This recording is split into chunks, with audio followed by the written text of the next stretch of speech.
man daal sama gars yi naka tey sonko gi ñoo dégg moo leen déranger waaw tey weex na ma de wala yéen seddu leen léegi dama weex diwu ma nag tey ma ne naka tey gars yi sonko bi moo leen déranger moo tax saa waay de fa nekk mu ngi fa dugg la inauguré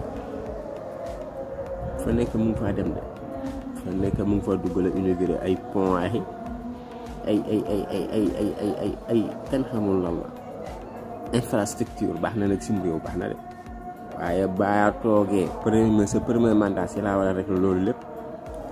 waaye nag saa yi moom daf dëpp carte yi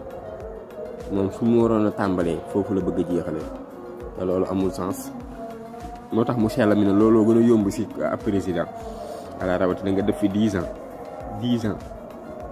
kan moom moo mën a wax moo mën a wax premier mandat bi Macky Sall la fi liggéey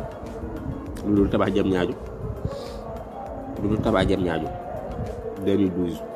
xool leen ba 2015 2016 avant premier mandat bi jeex lan la fi liggéey wax leen ma lan la fi liggéey rek wax leen zéro infrastructure yaa xamante ne man sax bañ ma joxoon réew mi ma premier mandat may nit 3 ans ma defar fépp ay pont yombaloo comme am ndox yu bëgg na mu ngi liggéey baax na yàlla doolu sutura naka yaa nu yàlla doolu sutura ok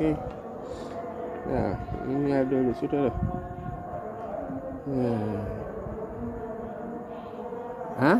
waaw